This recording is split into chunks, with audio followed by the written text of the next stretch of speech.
Welcome on board Viking Octantis, Viking's first purpose-built expedition ship designed to navigate the world's most remote destinations. I'm Rona Wheeldon, and in this video I'm going to give you a comprehensive tour of this remarkable vessel which combines comfort, safety and scientific exploration. By the way, this tour will apply no matter which of the two Viking expedition ships you sail on, whether it's Octantis or her sister ship Polaris. They're virtually identical. We're going to start at the bottom of the ship and then work our way up. So we'll start off at Deck A. On this deck, you'll find the Hangar, which is an enclosed in-ship marina. It houses Viking's expedition equipment, including a fleet of military-grade Zodiacs, 2 special operations boats, tandem kayaks, and even 2 yellow submarines. Designed for professional use in the harshest of environments, the Zodiacs are used for landings and scenic cruises. The 2 military-grade, ice-strengthened aluminium ocean-going special operations boats are built for exploration. They're able to travel further and at higher speeds than the Zodiacs. With their 12 roller coaster-style seats, they're ideal for wildlife viewing expeditions in comfort. The tandem kayaks, on the other hand, offer a much more leisurely way to take in the scenery. To venture below the sea, the uniquely designed submarines comfortably accommodate 6 guests and a pilot for an incomparable undersea experience. Now up to Deck 1, and located on a glass-enclosed mezzanine above the hangar is the Science Lab, a research facility where Viking science team conduct studies and involve guests in actual research projects. The team collect data to share with global scientific partners, including the University of Cambridge, Scott Polar Research Institute, and NOAA. Projects include using a baited remote underwater video system to record species. And here you can see the system in action. Viking Octantis and Polaris are the first civilian vessels to launch weather balloons, and when they do, guests are invited to witness it happening, as we did on our expedition. We're still on Deck 1, and now we're going to move along to the other side of the ship where there's a seating area and a small bar. Let's take a look around Manfredi's. Inspired by Italy's beloved trattorias, Manfredi's offers a delicious menu of authentic Tuscan cuisine. While the rest of the ship reflects a sleek Scandinavian aesthetic, Manfredi's embraces the warm, rustic charm of Italy. Now let's make our way to the other side of the ship where you'll find the restaurant. There it serves ever-changing regional specialities and also classic dishes. The dining room embodies the ship's signature Scandinavian style with light wood tones and pale blue accents. It really is understated elegance. The restaurants are open in the evenings from 6 till 9 p.m. and what's wonderful about Viking is that you don't have to pay extra to dine in any of the restaurants. All of them are included in your fare. Simply book your table in advance. In both these restaurants, the dress code is elegant casual. So ladies are asked to wear either a dress, skirt or slacks with a sweater or blouse, and gentlemen are asked to wear trousers and a collared shirt. A tie and jacket are optional, and jeans are not permitted. You'll find guest services on Deck 1, the ever-helpful staff who can assist you with everything from general inquiries to booking shore excursions and dining reservations. Deck 1 is also where you'll find the Hide, a cosy space tucked away below the bow that can only be accessed from Deck 2's forward stairwell or lift. During the day, you can watch spectacular waves through the slanted windows near the waterline. You could nestle with a book and just chill. In the evening, for a few hours between 9 till 11 p.m, there are drinks available. And it's also a space where in the evening, sometimes you'll experience talks and stories from the members of the expedition team. Now let's head up to Deck 2. At the very back of the ship is the Finse Terrace, named after the Finse Plateau in Norway, where some of the greatest polar explorers did their training. This sheltered outdoor space offers seating around fire pits where you can enjoy the scenery protected from the elements. It's one of my favourite places to stand on the ship and just simply taking in the scenery. Next to the terrace is the Aula, a stunning panoramic auditorium inspired by the University of Oslo's famed ceremonial hall, the former venue for the Nobel Peace Prize ceremony.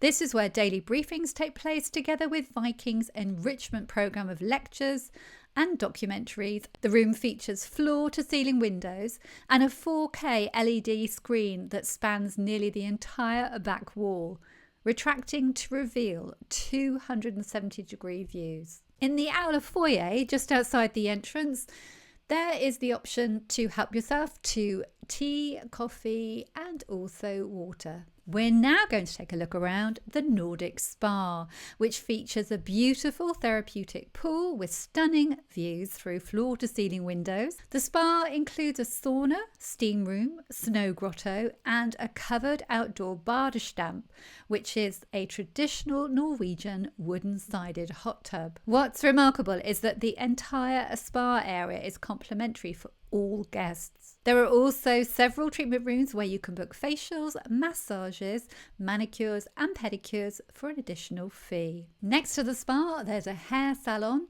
and here you'll discover where you'll sit if you wanted to have a pedicure or a manicure. And what a lovely view to look out on. Staying with the health theme, on deck 2 you'll also find the 2-room fitness centre with plenty of equipment, weights and machines.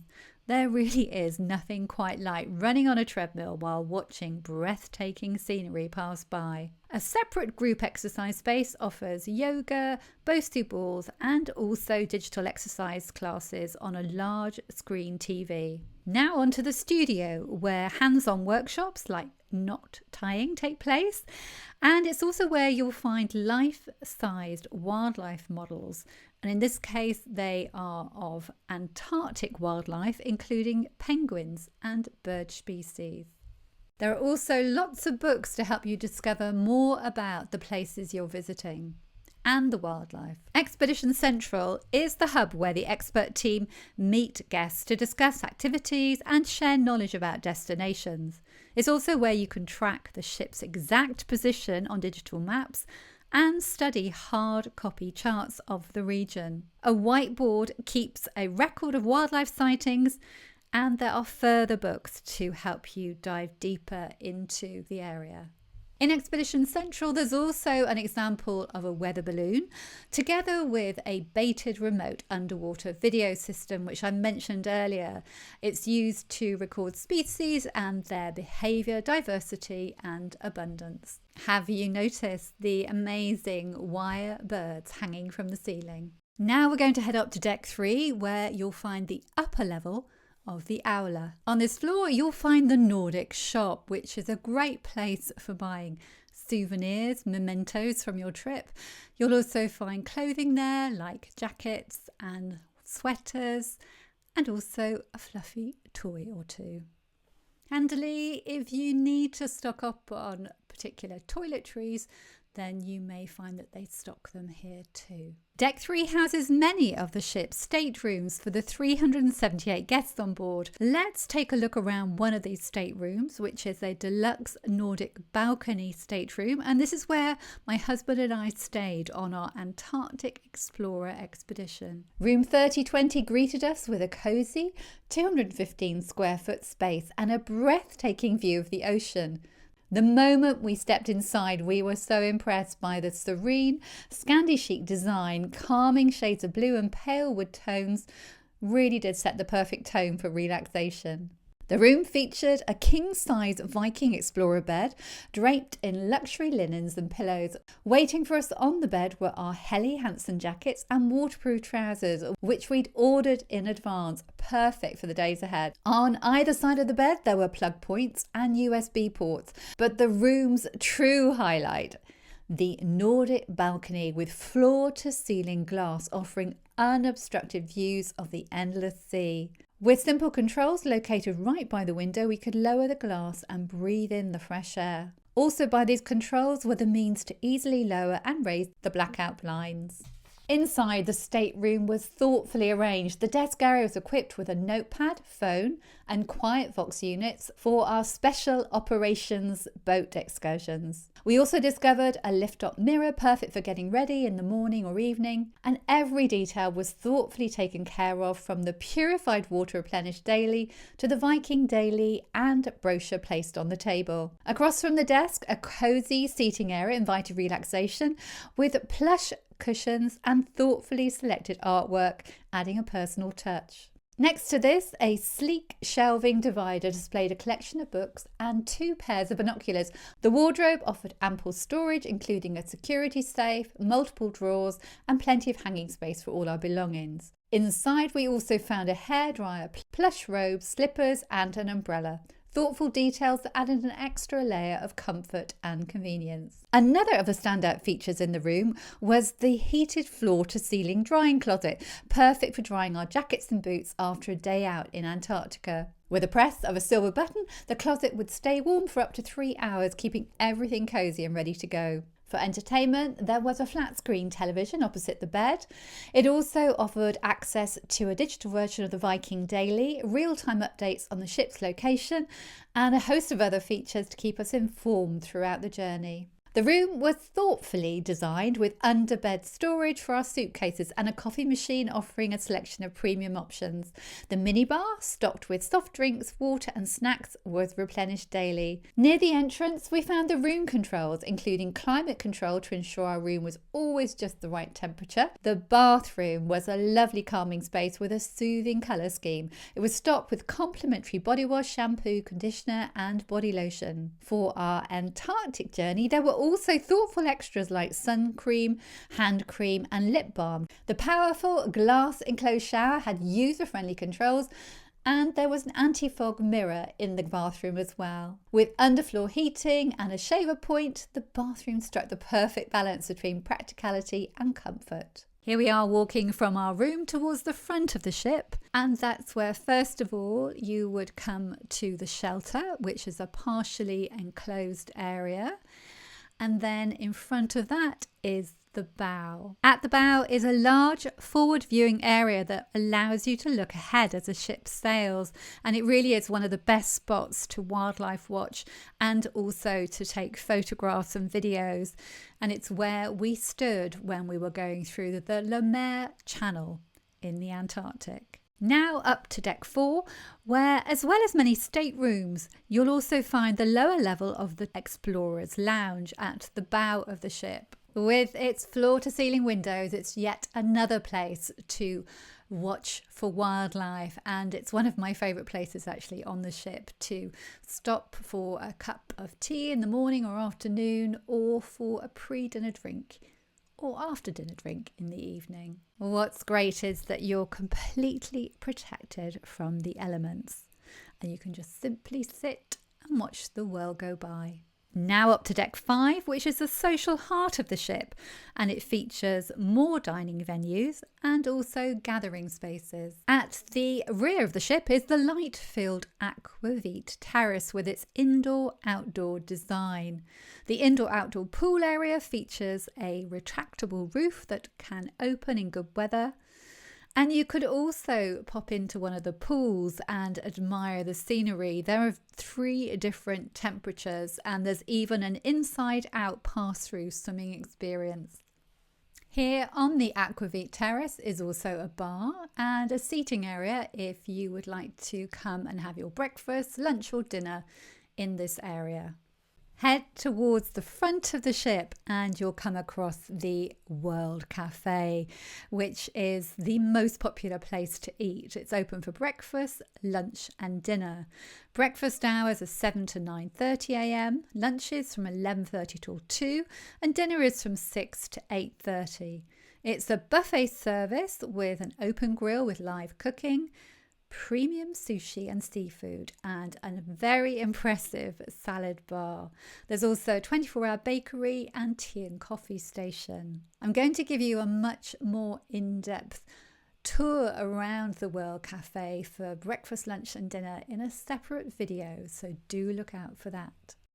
Next to the World Cafe is Mamsen's, a charming Norwegian cafe serving specialities inspired by the recipes of the mother of Viking's founder. Mamsen's is open for breakfast from 8:30 to 10:30, lunchtime from 11:30 till 2, and then snacks and cakes are available between 3 and 5 p.m. Outside, there's the Promenade deck, which is a great place for guests to walk, enjoy the outdoor views and take in the scenery. We're now going to make our way to the library. You're very welcome to browse and borrow any of the books during the voyage. Now we're in the living room, which is another of my favourite places to spend time on the ship. It's a really comfortable space with a bar, digital games tables and puzzles.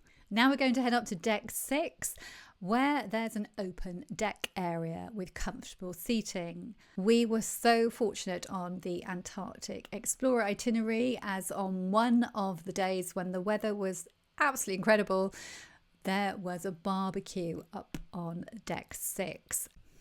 Isn't this just such an incredible place to sit and have lunch in the sunshine? Deck 6 is where you'll also find the bridge, and as we were sailing back across the Drake Passage, guests were allowed to pop up to the bridge and have a little tour. This is the view from the front of the ship. After travelling to Antarctica on Viking Octantis, I can't recommend the ship highly enough, nor the Antarctic Explorer itinerary. It was such an incredible experience. If you have any questions about the ship or the Antarctic Explorer itinerary, simply drop them in the comments below. And if you'd like to see the expedition itself, then I'll link to the series on the screen and also below. Thank you for watching.